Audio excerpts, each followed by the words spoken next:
Okay, surveys are designed to help us get information about information that other people could tell us. They're only really a way to measure concepts. So people may not know anything about something, but if you ask them, they'll give you an answer.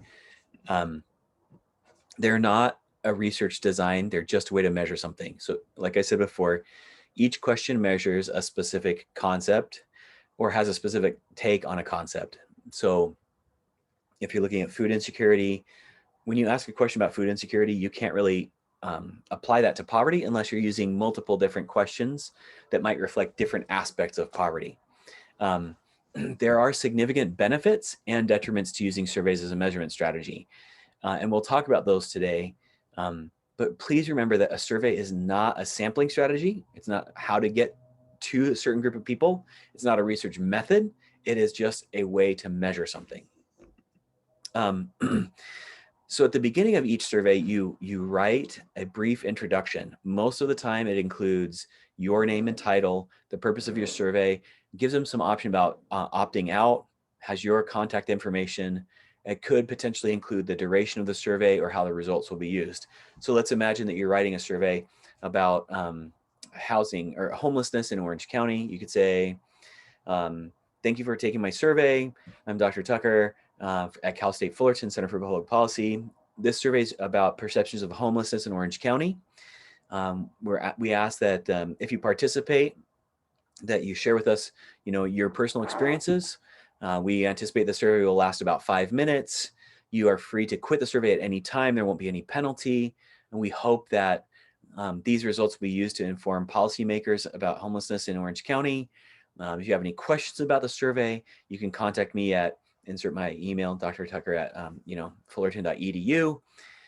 Thank you again for your time. So in that brief survey introduction, you get sort of a big overview of what they're doing, what's expected of them, and their ability to opt out. Most of the time that is sufficient for them to do informed consent because you've given them enough information. If there is some sort of deception in there, you need some qualifier. If you're sampling a certain group of people, like those protected classes of people, you need additional information. But generally, clicking onto the next page of the survey is sufficient for informed consent. Now, the body of the survey is about questions, and those questions have potentially really big problems, and we're going to talk about them. We're going to talk about question ordering, how you order them, what people will tell you, when they will tell you, what they're not willing to tell you. That's either response bias or response acquiescence when they stop telling you things. Sometimes they'll give you opinions on stuff they actually have no opinion about. We'll worry about double variable questions, how you write them, how long questions can be, questions that are ambiguous, questions that are touchy or touchy subjects, and then some answer issues. So we have some massive potential problems with questions. One of them is that survey respondents are almost always predisposed to think that you're trying to get them to answer a certain way. So you ask a question and they think that their job is to answer a question in the way that you want them to answer it. So that's a real problem. You have to be really clear that you want their true opinion. The second thing is we could be really manipulative in how we ask questions. Like, say, for example, shouldn't government regulate the internet to protect children from smut peddlers? Like, you can't say no to that. Like, even if you're against government regulation, that's not good. You can't say, well, yeah, I want to allow smut peddlers to mess with our kids. Or you'd be willing to elect a female president, wouldn't you? Like, as if there's something behind that. So if there are surveys that have these questions that are embedded to lead you to a certain thing, they're actually called push polls. And push polls encourage you to think about an idea that they want you to think about in a specific way. And they're not scientific, and they're not really good surveys. They're actually manipulative tools. So other ways that these could play out is social desirability. In other words, there are things that are just not desirable. And the way we write the question just make it impossible for you to get good information from them. So like, you can't say, should we ban the killing of innocent fetuses? Like, well, innocent is there and killing, like, yeah, I don't want any part of that. but that doesn't really get at the heart of maybe abortion or choice or life. Like there's a lot of that. It's just a bad question. Should we compensate blacks for their ancestors' subjection to slavery? I mean, that's like maybe a little bit better, but at the same time, like we don't have a lot of context. We don't know what that looks like. There's just potential real problems there. So you have to be careful about how you write your questions because you don't want them to lead to a specific set of answers. We also often ask vague questions. If respondents don't know what you're asking, then the quality of the information that you get is going to be undermined. So I'll give you an example, like what action should authorities take when a child frequently skips school and the parents don't do anything about it? Like, well, what are you asking about? Are you asking about the skipping the school? Are you asking about the parents? Or are you asking about what the authorities should do? Because you could answer that question a whole bunch of different ways.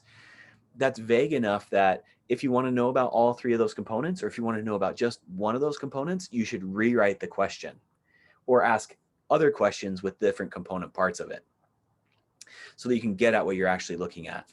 Another really vague question we ask all the time is like, how do you feel about education?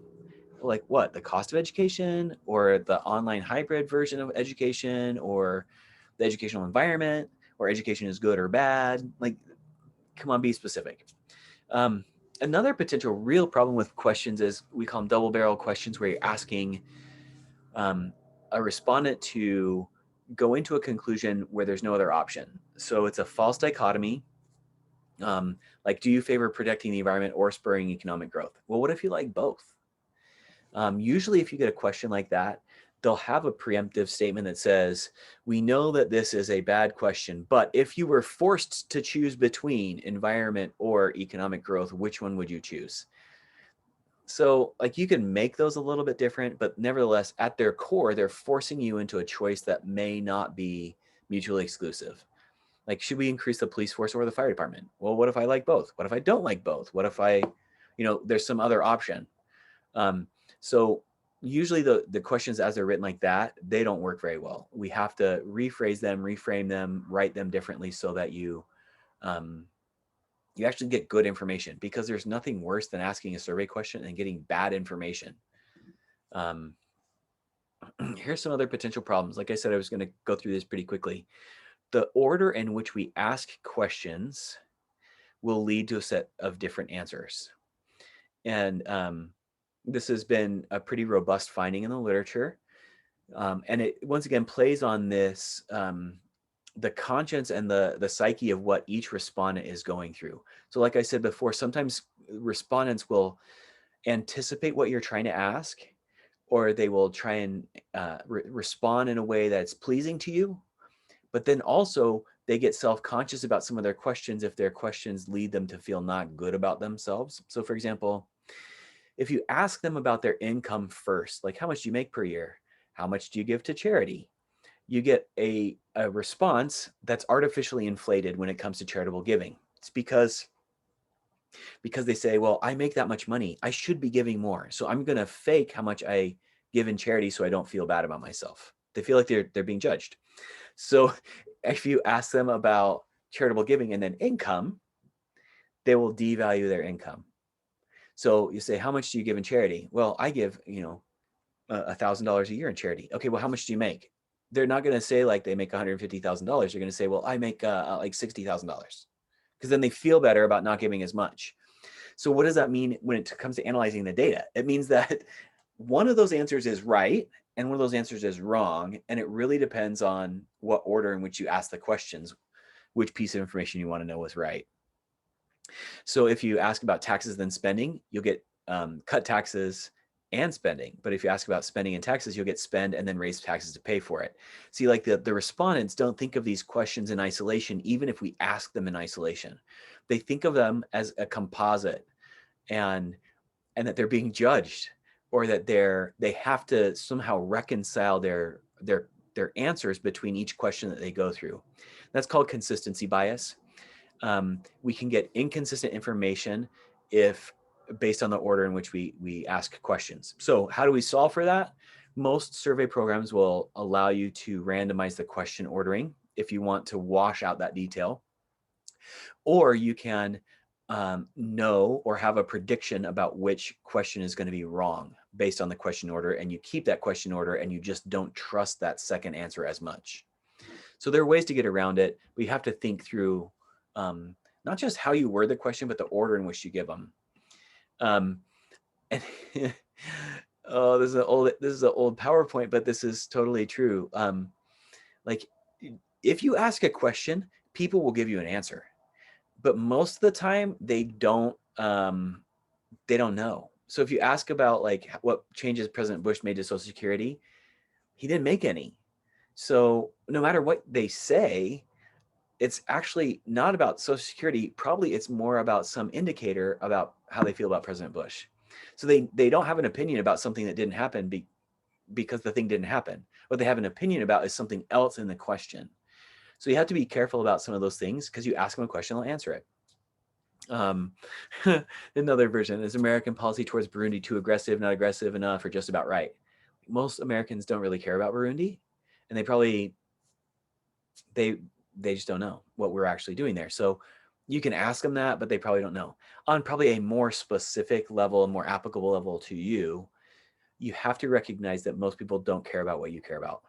And it sounds really dumb, but when I take a survey, I care about very little that's going on in the world. So they'll ask me questions about it, like, what's your favorite political party? And I'll be like, none. And they'll ask me questions about what policy is going on. Most of the time, even though I'm a political scientist and I care about public policies, I generally don't have a large, an opinion about a lot of the stuff, but I have to answer or else they don't get paid. So I say something and then I move on. Okay. Double barrel questions we talked about before, like, do you support the city's plan to build a space station on the moon, or would you rather see that money spent on healthcare? Well, like, maybe I don't want to spend any money. Maybe I want to spend money on both. Like, you have to just be careful about pulling each concept into a separate question and not embedding multiple facets of the same concept into that question. It's just really hard for respondents. Another way that we can really screw up respondents is to ask them very, very long questions, or questions that have lots of parenthetical references or subclauses. Questions should be really straightforward, because if they can't understand the question because it's too long, if they can't clearly identify, sort of subject, verb, action, if they can't see that, they're going to just sort of guess randomly. And on a phone survey, it's really particularly difficult if you have somebody who talks quickly like me, or has a long string of words they've got to pitch together. They're not paying attention. Maybe they're watching television while they're doing the survey. Like, you just can't mess with people. You have to keep the questions short and concise. I threw this one in there because a lot of times we'll say ambiguous terms, like, how recently have you bought a car? Well, what does recently mean? In a question, you should be able to say, when did you last buy a car? And the answer should be 0 to 6 months, 6 months to a year, more than 1 year, more than 2 years. You have to give them context for what recently means. And I have kids who will often ask me questions. Hey, what's that? And I look around like, what do you mean, what's that? I'm surrounded by lots of that. Identify what the pronoun is referenced to. In your writing of questions, you have to be very, very clear about what you mean, what time, who is he, who is she, who are they. Like, anytime you use a pronoun, it's got to have a good reference. Anytime you have a time reference, a geographic location, you have to be pretty specific about what those things mean. Okay, touchy subjects are a lot of what we care about. We care about people's income, but they don't really know the exact dollar amount, and they're probably not willing to share it with you. There are, I think, 5 pieces of information that if they can find them on the internet, they can track you down. And income is one of those things, date of birth. So people will be not very forthcoming with addresses. Like me, I never give people addresses. Especially if someone's calling me, I'd never give them my name. There are things that I know that if they know them about me, I don't want that information in the public. I don't want it associated with my phone number. Anyway, so touchy subjects can be personal identifying information, but they could also be things that are people don't generally talk about. So, for example, Income, people don't really want to disclose their income. If you need that information, you're probably better off to put it near the end of a survey for two reasons. One is that you might get drop off. They might not answer that after they've answered every other question. They might not answer income, but you have information about every one of those other answers. And if you're trying to do an analysis and they don't have that one question answered, that's fine if it's at the end.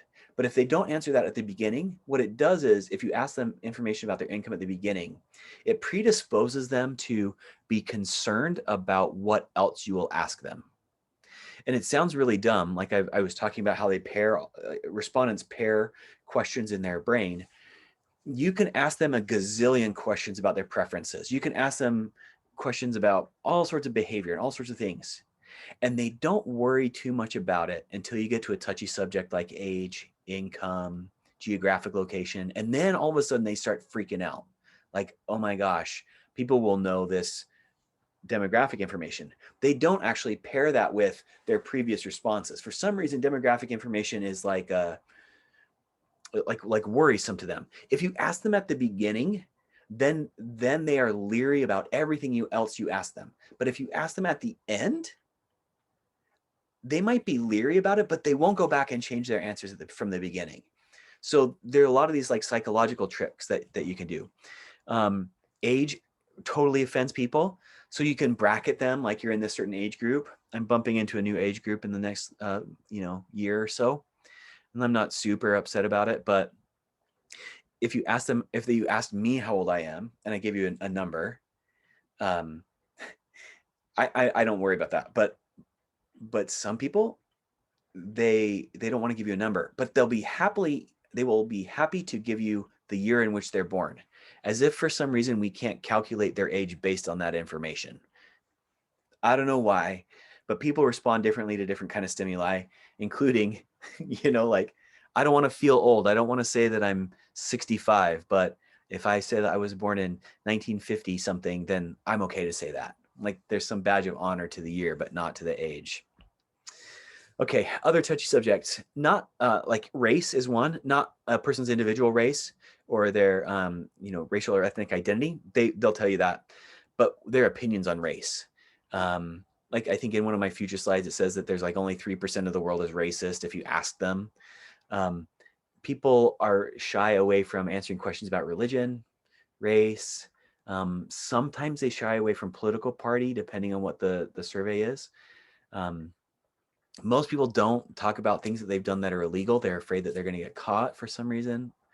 Immorality, cheating or stealing or, doing something that's unethical. People just won't admit it. And a lot of times people will just quit a survey if they feel uncomfortable because you're already asking them to divulge information that's already uncomfortable to them. Even if it's not uncomfortable information, you're asking them of their time to participate in a survey. And if it gets like to some point, they'll just drop off. So generally speaking, you put touchy subjects near the end of the survey. You put demographic information at the end of the survey, unless you are working with a survey company like Qualtrics, where they require the demographic information to be at the beginning so that they can sample the right people. And maybe I'll divert from the PowerPoint really quickly for this. If you're doing a survey and you're trying to get a specific proportion of the population to answer, you have to know what that population looks like before you ask them questions. So I did a survey in Orange County about perceptions of homelessness. We needed 600 people to respond, but it needed to be based, the sample, the people who participated needed to be geographically and demographically representative of Orange County. So we had to ask, a certain percentage of them had to come from North Orange County, a certain percentage had to come from South Orange County. Then we had to have a certain percentage of a racial ethnic group for each of those different groups. And we had to have males and females and income brackets. So we had to ask those questions at the beginning so that the survey company could screen or make sure that we weren't getting an overrepresentation of different groups. So touchy subjects like demographics and that sort of stuff can go at the beginning as a screening question. But if you're just asking people to participate in like a city setting and you're not using a company like that, generally you put those at the end. Okay. Now everybody says when they take surveys, I would really, really like to be able to answer this question, true to my exact self, and none of these answers fit. Well, that's fine. That's fine, except that when you ask an open-ended answer, like, tell me about your most recent experience at a concert, like they're going to give you a whole lot of information, and they'll tell you all about it, blah, blah, blah, blah, blah, and tell you about who got drunk and who was dancing in the crowd and, how awesome the music was, blah, blah, blah. Okay, great. In order for you to actually use that information, you have to go back and read that answer, and you're going to have to code it. In other words, you're going to have to give that answer some value or put it into a category in order to analyze it. So as much as you'd like to ask open-ended questions, someone's going to have to go back and do that work of interpreting what that respondent said to put it in a bin so you can analyze it. So you can ask questions that are categorical, like, these sorts of answers happened, and you can insert those for them and allow them to check the boxes, or you can allow them to answer open-ended answers, and then you go back and check those boxes. But either way, open-ended answers give you a lot of depth, but it introduces bias from you having to interpret their answer, and it increases the amount of time. So totally fine, you can do it. There are lots of problems with it. Most of the time, what we do is we either give them categorical answers, like check this category for the things that you like or you did or you wanted, or we give them some sort of scale. A scale is a representative measure of interval level data. It's not actually interval level data. It's not like true numbers. They're categories that are ranked. They're ordinal data. So the typical Likert scale has agree strongly, agree. Sometimes there's a neutral, disagree, and disagree strongly. That's 5 points, right? So from 1 to 5 with strongly agree, strongly disagree, either way in the middle. The idea is that as you increase the number of bins, like I said, a scale of 5 or a scale to 7, it increases our ability to count it like regular numbers. In other words, like let's say you have a 7-point Likert scale, that looks a whole lot like a scale from 1 to 10, but it's really not. So we have some methodological problems with that. But nevertheless, the scale allows you to assign a feeling to a numerical range so that you can analyze that numerical range and compare groups. There's some significant questions about Likert scales because let's say I strongly disagree. How about this? I disagree. Someone asked me a question about some kind of food that I like. I don't really love like pancakes. Like, tell me the extent to which you agree with this statement.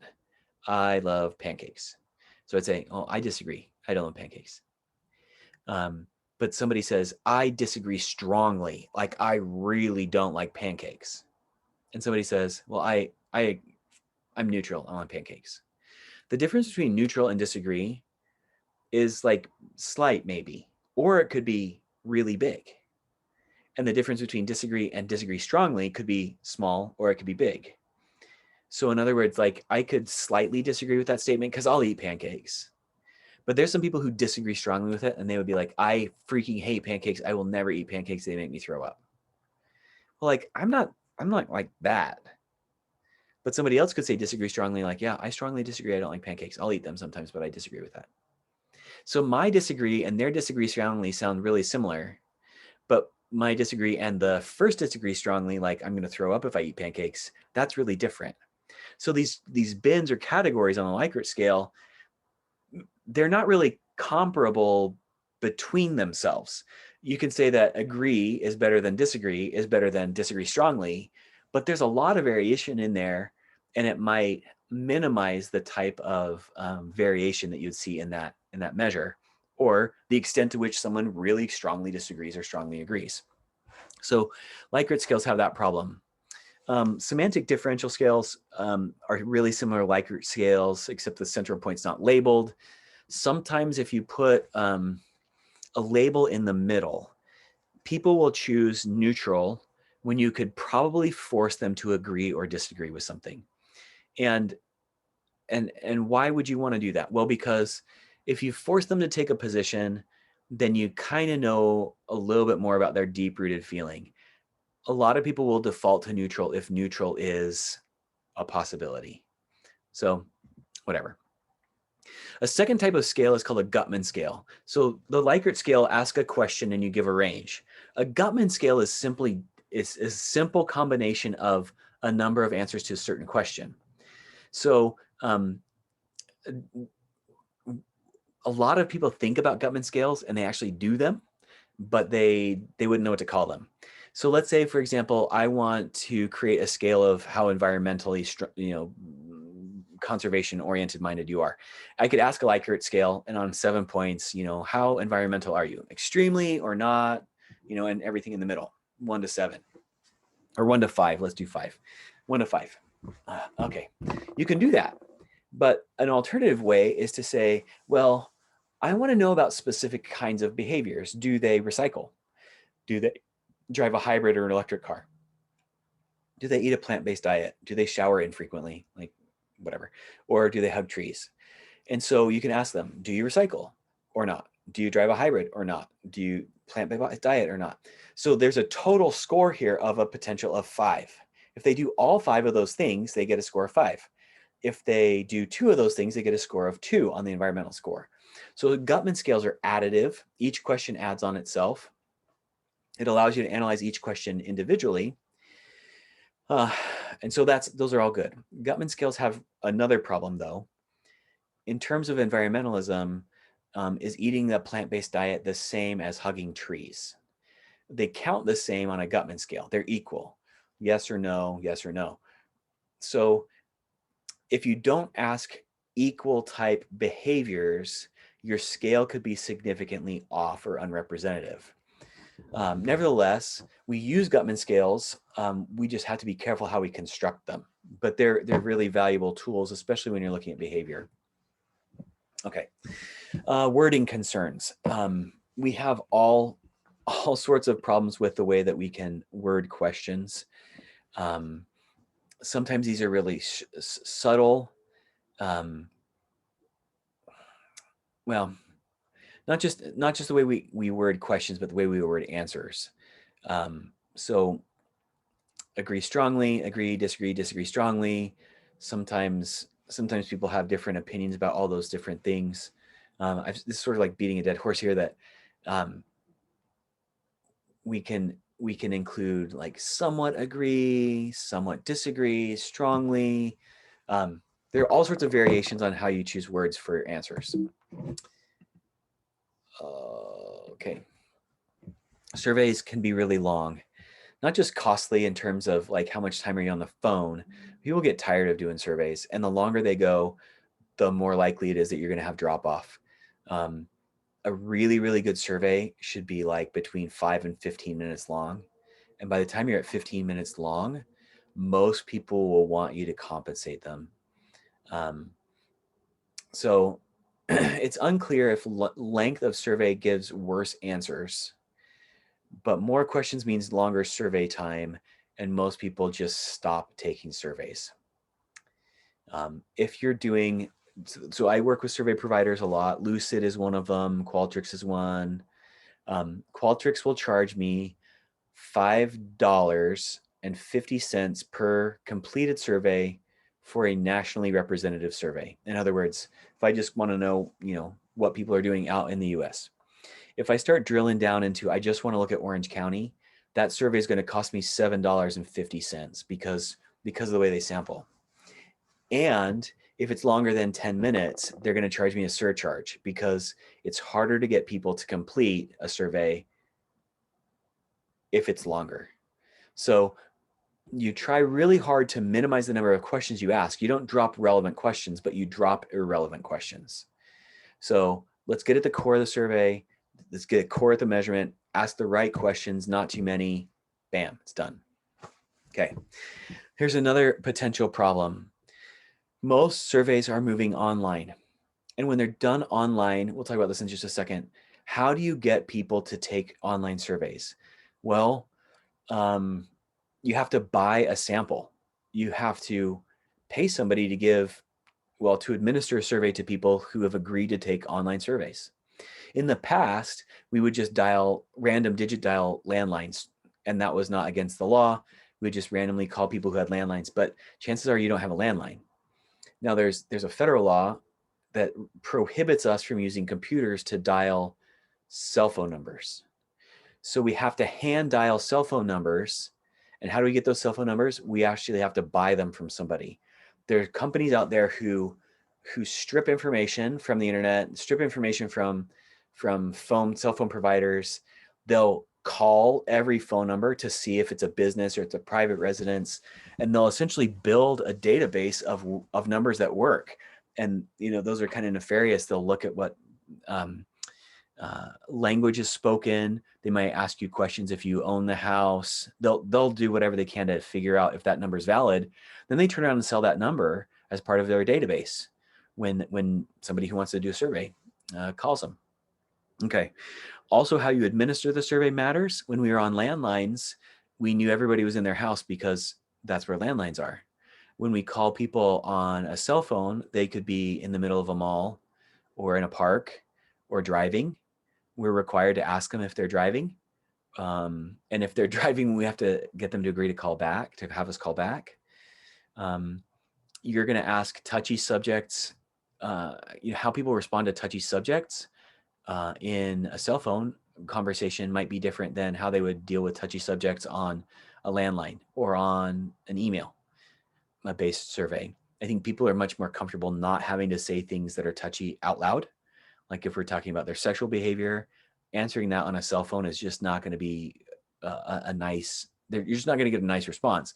But if it's an email-based survey, you can ask them those questions and they can kind of shield their, not safe for work answers, they type it up and then they submit it. So there's like how we sample, how we administer that survey, all those things matter, and how people are going to actually take the survey. Those all matter. Sampling frame is a real problem. So this was more of a problem when we dealt with phones. We had to randomize when we called people because we wanted to get first, second, and third shift. People who answer on their cell phone used to have a limited number of minutes. Maybe you still have a number of minutes. That's going to not allow certain people to answer to respond to the survey because they're either at work or because they have a constrained amount of time. If you only call people during the day, most of the time those people are not employed. On landline surveys, that would mean that you would mostly get old people and stay-at-home moms.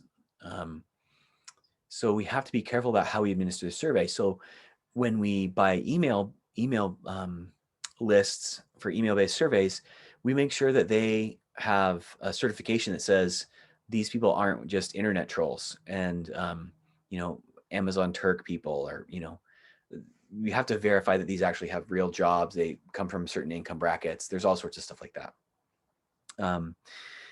Survey houses, when we would call people, they'd start calling people around 4 o'clock local time to get a bigger sample, which means you got old people for the first little bit. I ran a survey research center at University of Kansas for a couple of years. And by the time 9 o'clock rolled around, you're done calling people because people need to go to bed. With the internet, it's a little bit easier now. Now, instead, we have concerns about how we administer surveys, like when you send an email blast out to everybody to get them to participate in the survey, do the first people who respond, are they different than the last people who would respond? So let's say we have a sampling frame of like 2 days. So we're out and we send this email out. Please participate in this survey. We get 50% of our sample like in that first day. Was there something weird about that first day? The group of people who answered on that first day, were they not working? Was there a break? Are they experiencing a different stimulus than the people on the second day?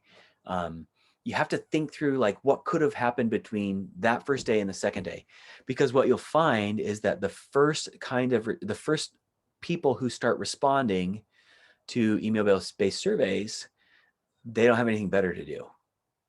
And so maybe they're unemployed. Maybe they're on, mental health day from work or whatever it is, but they're like scrolling through Facebook and they get an ad. Okay, great. That's fine. But are they representative of the people that we wanted to get to? This is why surveys are not a research design. They're a measurement strategy, but they're combined with how you sample and how you get that data. You have to think through all these things because the information in your survey won't tell you if they're different. You have to sort of think about why the sampling procedure could have produced a certain set of responses to the survey. Okay, this is what I'm saying. How do you know if you've done a survey right? Well, you don't know. And that kind of stinks, but that's a horrible answer, but that's the right answer. We look at, did I ask the questions the right way? Could people have responded a different way? Did the sampling procedure give us the right group of people? One of the things that we can do, and I think I'll talk about it in a slide in just a second, is we need to get other people to read our surveys for us before we move it out into the field. Because inherently we have significant amount of bias. We wrote the question, we know what we mean. Like, duh, if we meant something different, we would write it differently. Well, anybody who speaks another language, anybody who communicates with people frequently, you can read each other's faces to know that what you've said might not be resonating the same way. So we could have a lot of bias in our survey if we don't subject it to sort of this critical thinking that I've been talking about.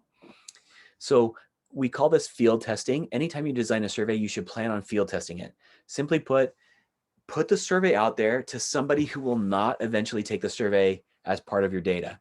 So circulate it among colleagues, circulate it among a small group of people who might be affected by the policy, or might be subject to the group that you're a member of the group that you're going to survey in the future, but who won't take it in the future. Ask them if that question means what you think it means. Some people will just read the question and be like, I don't know what you're asking. And think about where you guys are right now. You are in the upper echelon of education. Across the world, you're in the top 10%, 9.4% of people who have a college degree and are earning graduate credits. That means that 90%, 90.6% of the other people probably haven't had the training that you had, definitely haven't had the training you've had, but probably also don't think the way that you do. So in other words, you have to give up a little bit of your ego, give up a little bit of your, whatever it is, ask some people who will actually be taking the survey, listen to what they're saying, listen to what they're feeling, and then rewrite the question to get the information that you want. Because even if you understand that question and they don't, you're not going to get the information you want because they don't know how to give you the information that you've asked for. So you have to be really cautious about this. And I'll be forthright about this. I did a survey one time. It cost me $3,000. And one of the variables that I was most concerned about didn't end up showing up on that survey. And it was crucial. It was such a big fat pain. I missed it. And I missed it because I only let 2 other people read the survey and they had also helped design the survey. I literally wasted $3,000. Now we use that survey for other stuff and it was fine. But to get at the core of the question I wanted to ask, I couldn't use a survey. And it was just a stupid waste. I should have known better. Okay. So after you design the questionnaire, you pre-test the survey. New minds are going to find errors, show flaws. You'll want to change some stuff. Remember that surveys cost a lot of money. You're going to try and minimize the sample size. You're going to try and get the most accurate results you can with asking the fewest number of people you can. And you're going to want to minimize the time filling out the questionnaire. If you go with Lucid, a different survey provider, you can get a survey for $1 a complete, $1 per complete if it's nationwide and it's under 10 minutes. You start bumping over more than 10 minutes and the price goes through the roof. So there's this sweet spot in designing a survey where you can ask all the right questions, ask them in a great way, super cheap. You don't need as many responses. So there's lots of stuff going on with surveys. We talked about some of this before. Mail-based surveys almost don't exist anymore. Email is sort of the way it's going. Pop-up surveys on websites have problems. The first is we don't necessarily know the algorithm that's generating why people are seeing what they're seeing. And if we do, most of the time those services aren't transparent about how they're selecting respondents. The second part is that they're not as trustworthy if they pop up on your screen because you didn't select into them. So most of the time it's internet or email surveys. Phone surveys are more or less going away, and they all have some bias in them. You can just think through some of those things. People will say, well, how many people do you need to ask? Well, we talked about this the other day. 600 is the bare minimum to get a reasonably representative sample. 1,000 per subgroup is usually where samples are pretty stable. 3,000 is usually what gets asked because most survey firms want to do a small analysis on smaller groups. So by the time you break it up to males and females, that's 1,500 per group. If you break it up by party, you have Democrat, Republican, and unaffiliated. That's about 1,000 per group. Then you can do sub-analyses. So we'll talk a little bit about that. People say, well, what's a good response rate? Response rate is actually really crucial with surveys. Response rate is the number of people who agreed to take your survey and complete it divided by the number of people who were invited to take your survey. And the general principle here is if the response rate is high, then your survey is more scientific. So if you're in like the 60% range, so 60% of the people who you ask actually completed the survey, let's say that's pretty good. We're hovering about 20% on email surveys now. Between 20 and 30% is actually pretty good.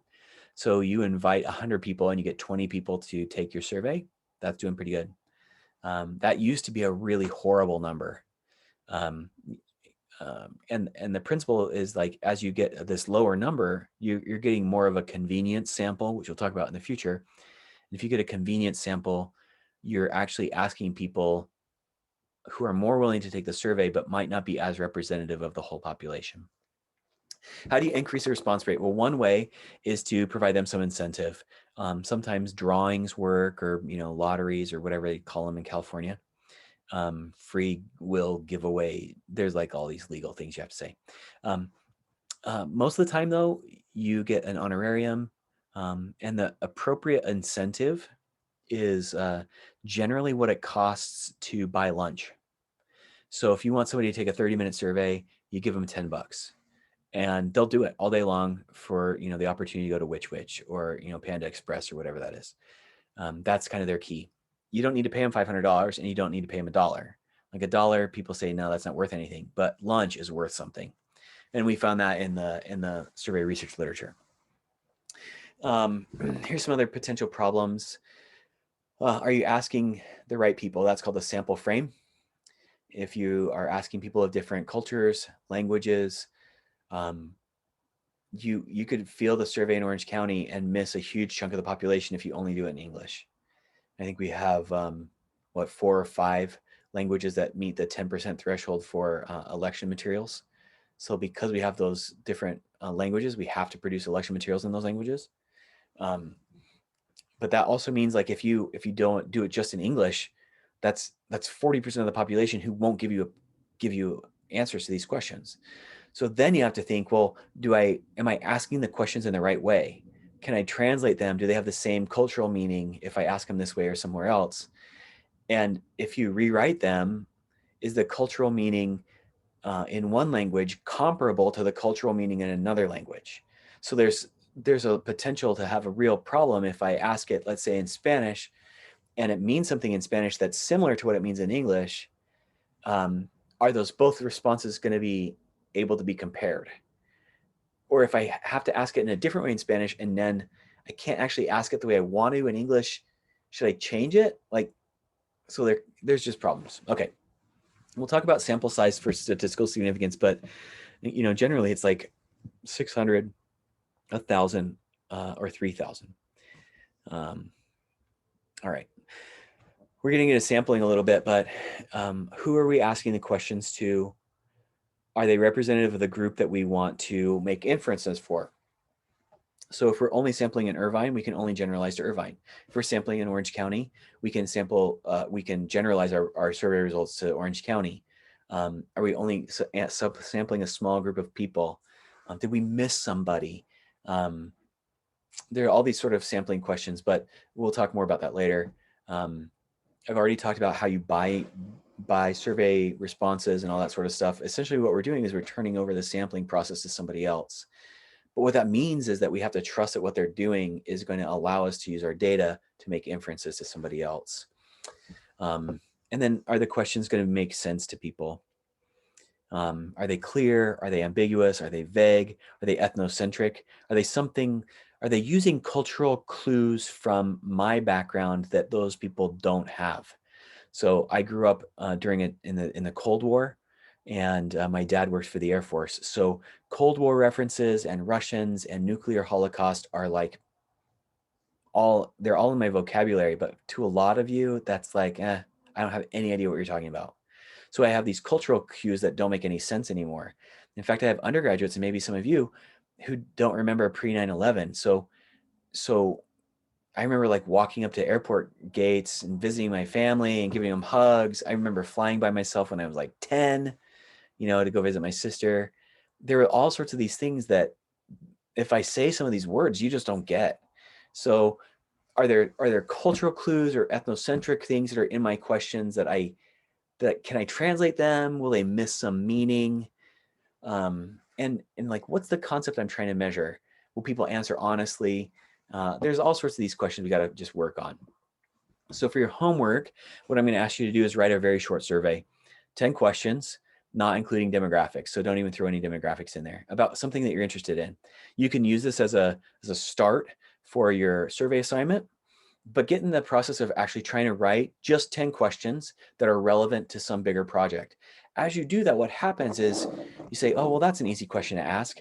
Well, okay, it might be an easy question to ask, but what's it trying to measure? So for each question, I need you to write a sentence that identifies what concept it is you're trying to measure it, or some rationale why you want to measure it and how that fits into your sort of interest that you're going to ask about. You'll also find that writing surveys is actually really hard. So we're going to train you in how to use Qualtrics. Qualtrics has a question bank that you can pull questions from that are pre-written that other people have used. But I want you to get into this to just give it a try to see how hard it is to write questions. These questions can be multiple choice. They can use a scale. They can be a Gutman scale, a Likert scale. You can have categories, but do not write any open-ended questions. So that's my assignment for you all right now. And I'll stop the record.